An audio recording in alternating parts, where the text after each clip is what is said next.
What would you sacrifice to rewrite a destiny that was written in stone long before you were born?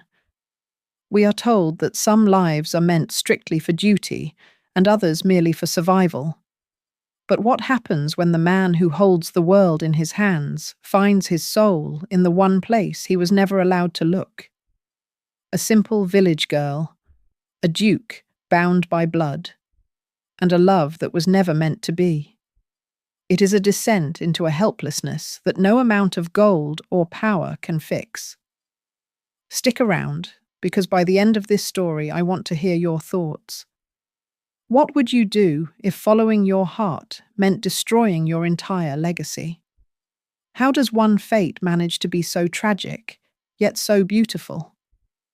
Let's dive into the story of a man who was never fated to love, but fell anyway. The Blackwood estate did not merely sit upon the hill. It loomed over it like a silent, watchful god. Built from jagged basalt and grey granite, its walls were so thick that the warmth of the summer sun never truly reached the interior. Inside, the air always carried a faint, metallic chill, the scent of old armour, extinguished candles, and the damp breath of a cellar that had seen 5 centuries of secrets. Every footstep taken by Duke Alaric Thorne echoed. It was a sharp, lonely sound that bounced off the vaulted ceilings and the portraits of men who looked exactly like him. Men with high cheekbones, eyes like flint, and mouths that had forgotten how to curve into a smile. Alaric stood at the floor-to-ceiling window of his study, his fingers tracing the gold embroidery on his cuff. Outside, the valley was a tapestry of green and gold, vibrant and chaotic. But inside, everything was ordered. Everything was silent. He looked at his reflection in the glass and saw a man who was only 28 years old, yet felt as ancient as the stone beneath his boots. He remembered his father's voice, a voice that sounded like grinding rocks. "A thorn is the spine of the valley, Alaric. If the spine bends, the body falls. You are not a person. You are a pillar. Do not let them see you crack." He lived his life by that mantra. His schedule was a rhythmic torture of precision. 6 in the morning, the cold wash. 7, the reading of the land grants. 8, the meeting with the solicitors. There was no room for a stray thought, no room for a dream. He had become a master of the hollow stare, a look that saw everything but felt nothing. When Lady Seraphine was announced, the heavy oak doors groaned on their hinges. She entered not as a woman, but as a political inevitability. Her dress was made of silver silk that sounded like the dry rustle of autumn leaves as she moved. "The wedding invitations have been sent to the capital," she said, her voice devoid of any bridal tremor. She sat across from him, her posture as rigid as his own. "The king has sent his blessing. By the first snowfall, our houses will be one." Alaric looked at her. She was beautiful, undeniably. But it was the beauty of a statue in a graveyard. He wondered, for a fleeting second, if she ever dreamt of anything else. If she ever woke up in the middle of the night, wondering if there was more to life than borders and bloodlines. But he didn't ask. To ask would be to acknowledge that he himself was wondering the same thing. "The union is necessary," Alaric replied, his voice a low, practiced baritone. "The southern trade routes are failing. This secures the valley for the next century." "Efficiency," Seraphine murmured, a ghost of a smirk on her lips. "That is why I chose you, Alaric. You are the only man in this kingdom who understands that love is a messy, peasant emotion that has no place in a palace."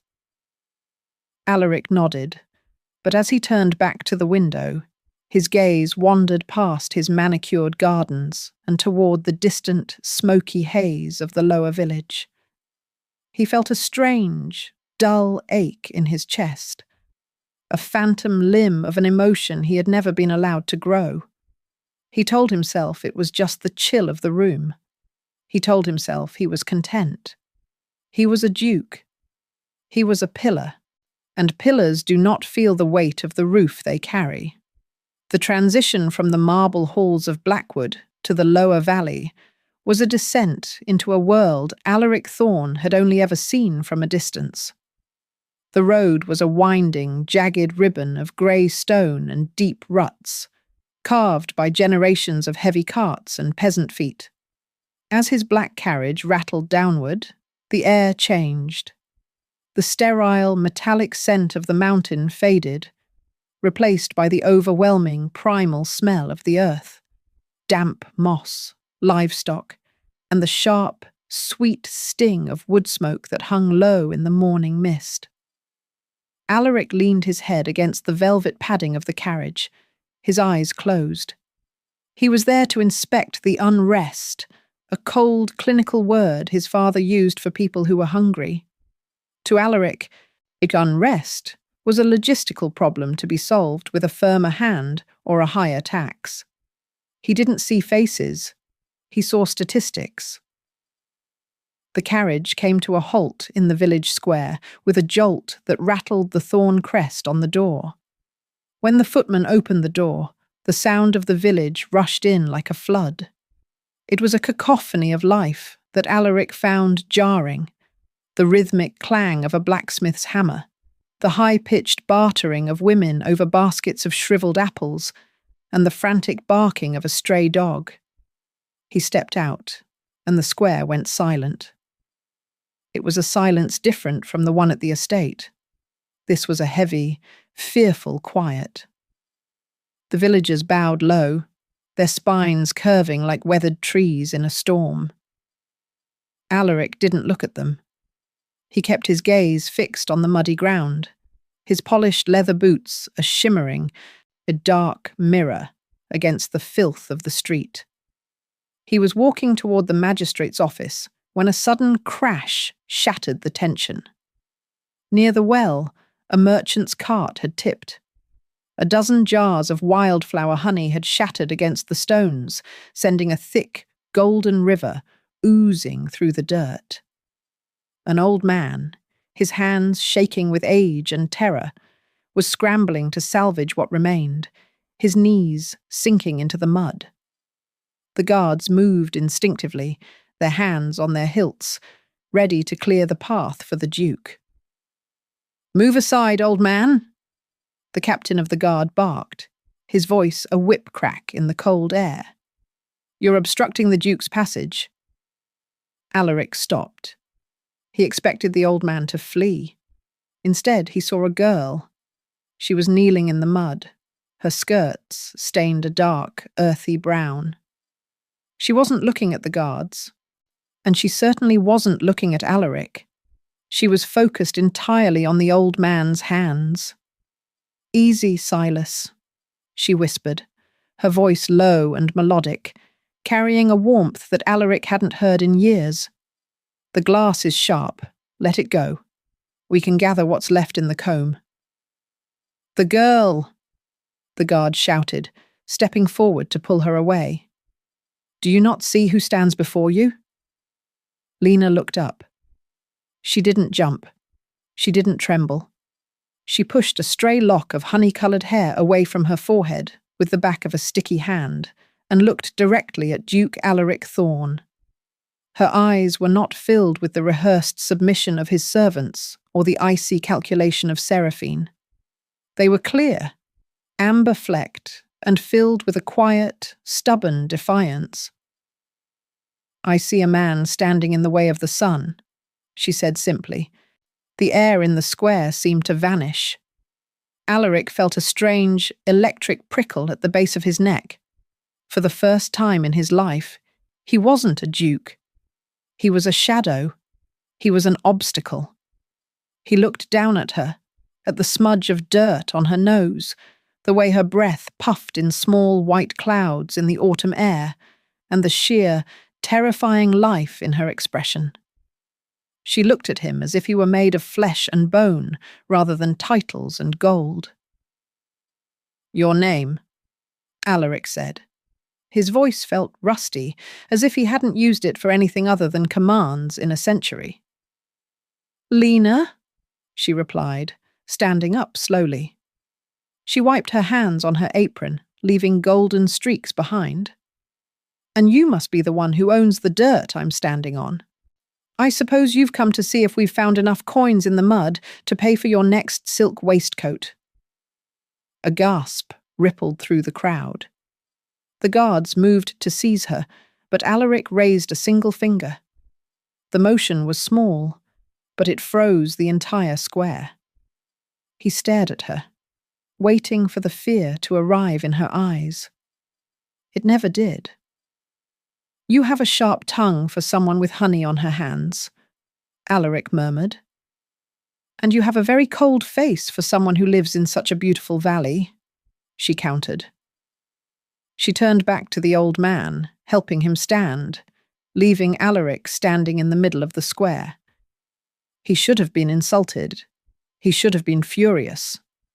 But as he watched her walk away, her head held high and her shoulders square, he felt a sudden, violent thrum in his chest. It was the sound of a heart beating against a cage it had finally realized was there. He climbed back into his carriage minutes later, the inspection forgotten. As the wheels began to turn, he looked out the window. Lena was gone, but the scent of the honey and the earth lingered in the cabin. He looked at his hands, clean, pale, and perfectly manicured. They felt useless. For the first time in 30 years, Alaric Thorne didn't want to go home. The obsession began with a lie. Alaric told his stewards that the unrest in the lower valley required a personal daily oversight, a micromanagement of resources, he called it. He traded his ornate carriage for a nondescript stallion and his ducal finery for a heavy, charcoal travelling cloak that lacked a crest. He wanted to be invisible, but in the small, breathing world of the village, he stood out like a mountain in a garden. He found himself returning to the edge of the woods, where a small cottage sat tucked away from the prying eyes of the main square. It was a humble place, built of timber and fieldstone, with bundles of drying lavender hanging from the eaves like pale purple ghosts. The first time he approached the door, his heart did something it hadn't done since he was a child. It hammered against his ribs. He wasn't afraid of an assassin or a political rival. He was afraid of a girl with dirt on her apron. Lena was in the garden, her hands deep in the soil. She didn't look up when the horse approached. She didn't bow when he dismounted. "You're back," she said, her voice carrying over the fence. "Did you run out of silk and gold to look at in that fortress of yours?" Alaric tied his horse to a post, his movements stiff and practiced. "I am here on official business, Lena. The grain stores—" "The grain stores are 2 miles east, Duke," she interrupted, finally standing and wiping her brow. She looked at him, her eyes dancing with a light that made the afternoon sun seem dull. "You're a terrible liar for someone who spends all his time with politicians." For the next few weeks, the world of Blackwood Estate began to blur into a grey, distant memory.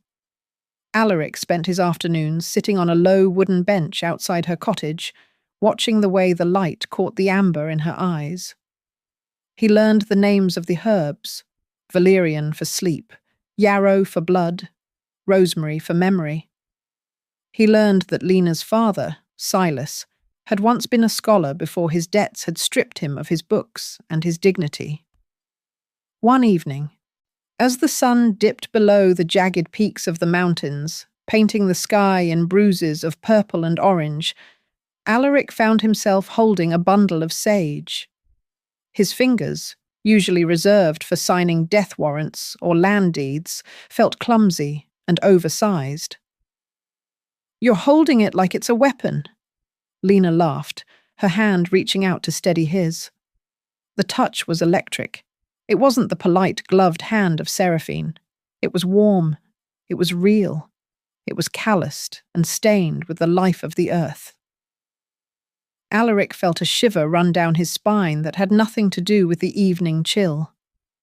He looked down at their joined hands, the pale, soft skin of a ruler and the sun-darkened skin of a worker. In that moment, the 500 years of Thorn history felt like a wall of sand being washed away by a single wave. "Why do you stay here?" Alaric asked, his voice a low whisper. "With your mind, with your spirit, you could be anywhere. You could have a life of comfort." Lena withdrew her hand slowly, her gaze turning toward the dark silhouette of the woods. "Comfort is just another word for a cage, Alaric. I can breathe here. I can see the stars without asking a council for permission. Can you say the same?" Alaric didn't answer. He couldn't. He looked up at the Blackwood estate, looming on the hill like a dark, hungry predator. For the first time in his life, he saw it for what it was: a tomb. He stayed later that night than he ever had before. They shared a meal of thick bread and bitter ale, talking about things that didn't matter and things that mattered more than anything.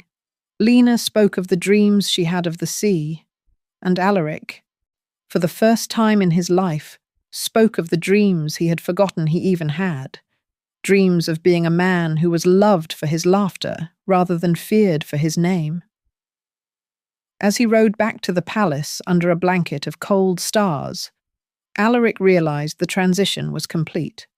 He was no longer the Duke of Iron. He was a man who was helplessly, dangerously in love. And as the iron gates of his estate groaned open to receive him, the sound didn't feel like a welcome.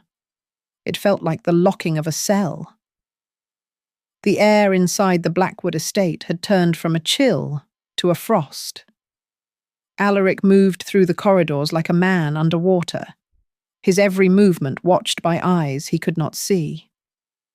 The walls of the palace, which had once felt like solid, unshakable truth, now felt paper-thin, as if the secret he carried in his chest was a fire that might melt the very stone. The collision did not happen in the village.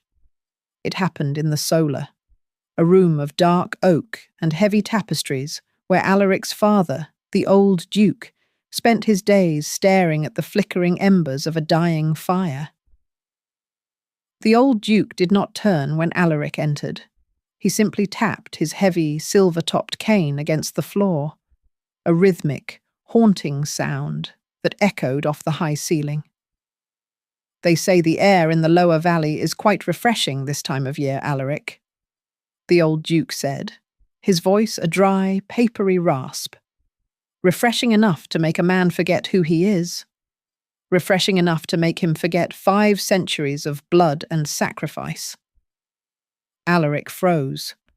The silence that followed was suffocating. He realized then that he had never been invisible. To a Thorn, privacy was an illusion maintained by those in power. "I am overseeing the welfare of the tenants, father," Alaric replied, his voice sounding hollow even to his own ears. "As is my duty." The old duke turned then, his eyes like 2 pieces of cold flint. He threw a small, stained bundle onto the table between them. It was a sprig of dried lavender, tied with a bit of common twine. The very same kind Alaric had seen hanging from Lena's eaves. "Do not lie to me. You are a duke, not a poet. You are a pillar of this kingdom, and you are currently leaning toward a ruin," the old duke hissed, stepping closer. "I have had men watching that cottage for a week. I know her name. I know her face. And I know that if you step foot on that path again, that girl will not see the next sunrise." The blood drained from Alaric's face. The threat wasn't a flare of temper. It was a cold, administrative fact. To the old Duke, Lena was not a person. She was a weed in a meticulously kept garden, something to be plucked and discarded. The door to the solar creaked open, and Lady Seraphine stepped in. She looked as flawless as ever, her gown a shimmering midnight blue. She didn't look angry. She looked bored, as if Alaric's heart was a minor accounting error that needed correcting. "Alaric, please," she said, her voice smooth as silk. "Let us not be dramatic. We are adults. You have had your little diversion in the mud. You have played at being a commoner. But the harvest is over, and it is time to return to the reality of your station. Our wedding is in a fortnight. The king's heralds are already on the road." She walked over to him, her gloved hand resting on his arm. It felt like a shackle. "A man of your position does not marry for love, Alaric. He marries for survival. If you persist in this madness, you will not only lose your title, you will destroy her. Is that what your love looks like? Her blood on your hands?" Alaric looked from his father's cold fury to Seraphine's icy pragmatism. He felt the iron cage closing in, the bars glowing hot with the weight of his legacy. He thought of Lena's laugh, the way she smelled of earth and sunshine, and the way she looked at the stars without fear.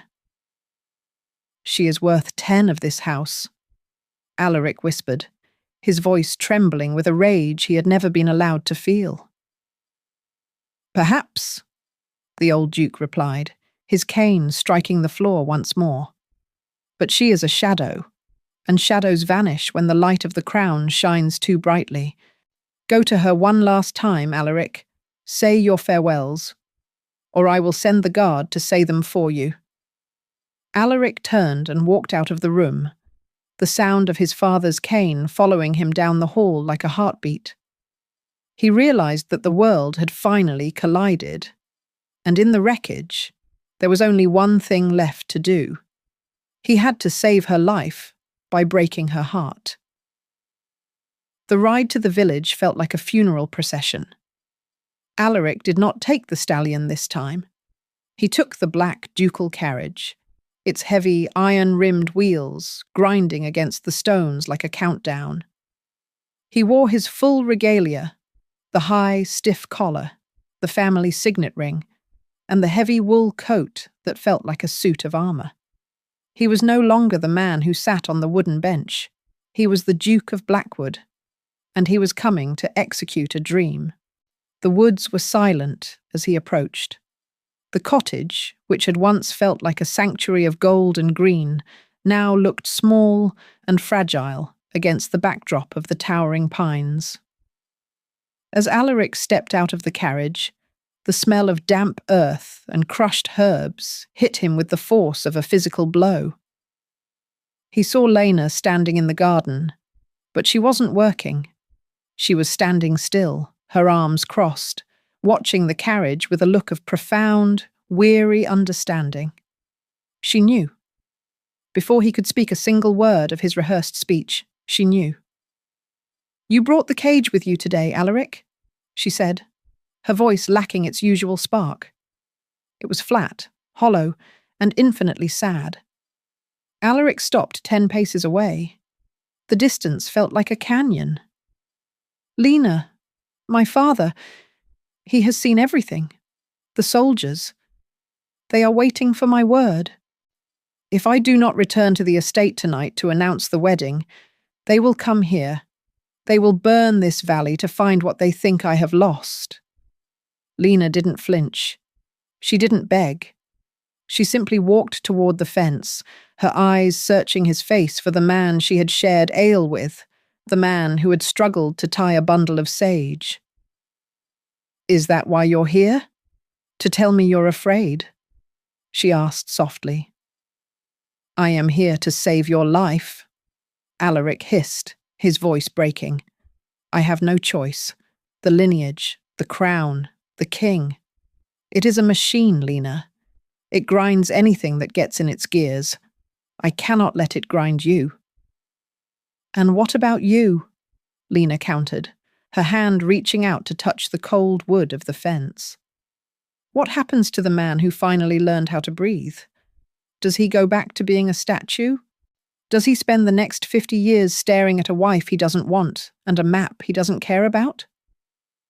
Alaric looked away, his gaze fixed on the distant, jagged peaks of the mountains. "I was never fated to love, Lena. I was fated to rule. This was a beautiful mistake, a lapse in judgment that I will carry to my grave."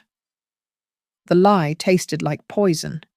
He wanted to leap the fence, to grab her, to ride north until the horses collapsed and the stars changed. But he saw the glint of steel in the tree line. His father's scouts, watching, waiting for a single sign of weakness. Lena saw them too. She looked at the shadows in the trees, and then she looked back at Alaric.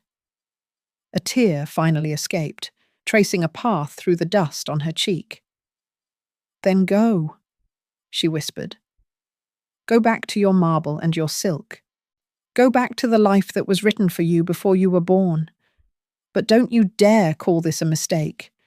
It was the only real thing you ever had." She turned her back on him, walking toward her cottage with a slow, deliberate pace. She didn't look back. She didn't wave.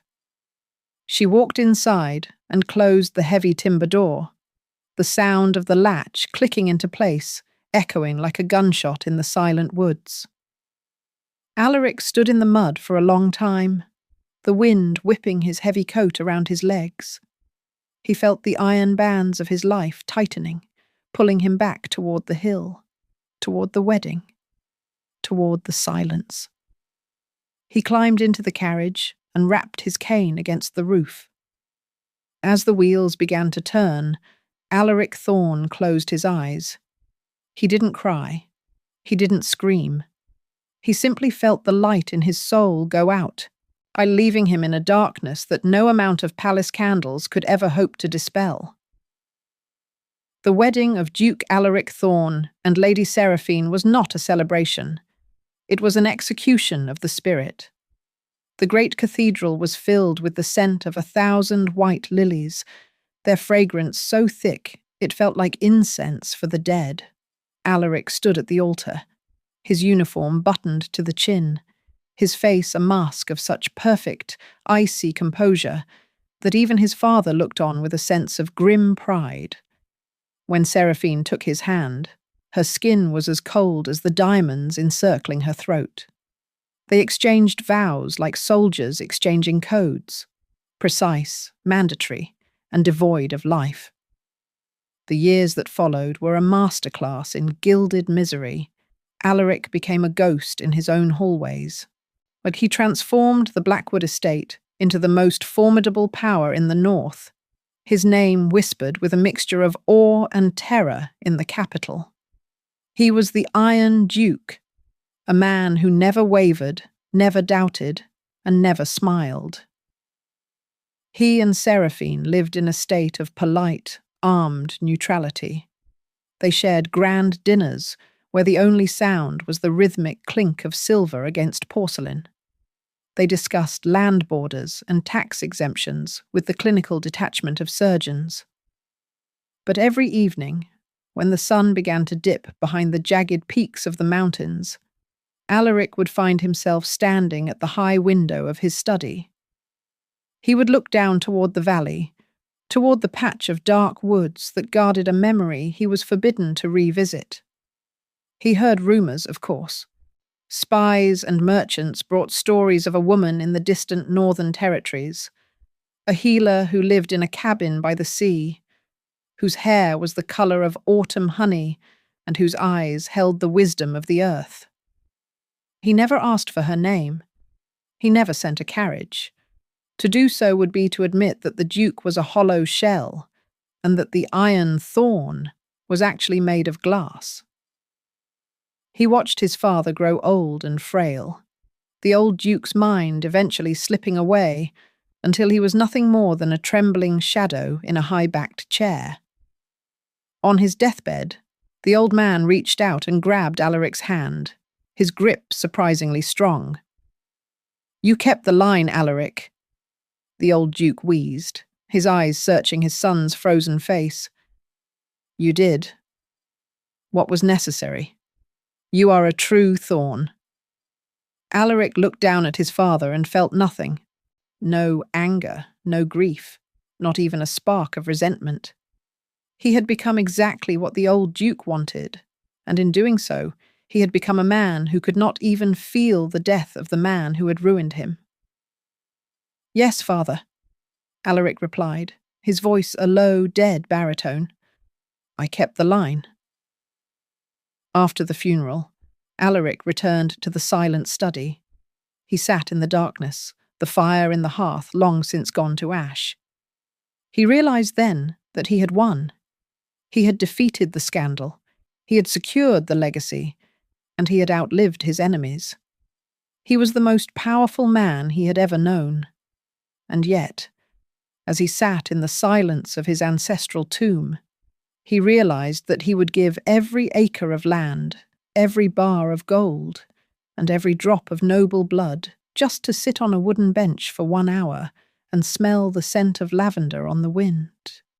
He had survived the storm, but he had spent the rest of his life drowning in the calm. The snow fell in thick, heavy curtains over the Blackwood estate, turning the jagged basalt towers into pale, ghostly fingers reaching for a frozen sky. Inside the great library, the air was still, smelling of vellum, old dust, and the faint, bitter scent of the pine logs smouldering in the hearth. Alaric Thorne sat in his winged chair, a heavy fur rug draped over his knees. He was an old man now, his hair the colour of the winter mist, and his hands mapped with the blue veins of a life lived in shadow. Seraphine was gone, laid to rest in the family crypt with all the hollow ceremony her title demanded. His father was a distant memory, a spectre of duty that had finally stopped whispering in his ear. He was alone. The Iron Duke was the last of his line, sitting atop a mountain of gold in a house that felt as vast and empty as a cathedral. A soft knock disturbed the silence. His valet, a man who had served him for 40 years without ever truly knowing him, entered with a silver tray. On it sat a single weathered envelope. It wasn't the thick, cream-coloured parchment of the court. It was cheap, stained by sea salt and the oils of many hands. "This arrived from the northern coast, Your Grace," the valet murmured. "The messenger said it was to be delivered only when the winter reached its peak." Alaric's fingers trembled as he broke the wax seal, a simple, unadorned press of a thumb. Inside, there was no letter, only a small, dried wildflower, its petals pressed flat and brittle, yet still retaining a ghost of its golden hue. And beneath it, a single line of elegant, fading script. "The cage was strong, Alaric, but the sky was always there. I hope you finally looked up." The paper slipped from his nerveless fingers, fluttering to the hearth like a dying bird. A single tear, hot and heavy, traced a path through the deep wrinkles of his cheek. It was the first tear he had shed in 50 years, and it tasted of salt and decades of repressed agony. He understood now. He had spent his entire life guarding a fortress that was already a ruin. He had sacrificed the only heartbeat he had ever truly felt to satisfy the ghosts of men who didn't care if he lived or died. He had been the master of the valley, the guardian of the lineage, and the Iron Thorn. And it was all worth nothing. The realization was beautiful in its clarity, but it was a jagged blade in its timing. When he saw Lena's face in the embers of the fire, not as an old woman, but as the girl in the mud with honey on her hands and fire in her soul, he saw the man he could have been, the man who walked away from the crown to find his breath. He reached out toward the flames, his hand hovering over the heat, trying to catch the phantom scent of lavender and earth. But there was only the smell of cold stone and the silent, falling snow. The Duke of Iron sat in his chair, surrounded by the spoils of a lifetime of duty, finally understanding that the most powerful man in the world was the one who had nothing left to lose. And he had lost everything a long time ago. You have heard the story of Alaric Thorne, the man who won the world but lost his soul in the process. How does one fate manage to be so tragic, yet so beautiful? As we look back on the choices made in the halls of Blackwood, I have to ask you, did Alaric make the right decision? Was the survival of his family name worth the slow, silent death of his spirit? Lena gave him a choice. She offered him the dirt and the stars, while his father offered him the marble and the crown. If you had been standing in that village square, watching the only light you've ever known walk away to save your reputation, what would you have done? Would you have stayed a duke, or would you have become a man? Let me know in the comments. Would you have chosen the legacy or the love that came too late?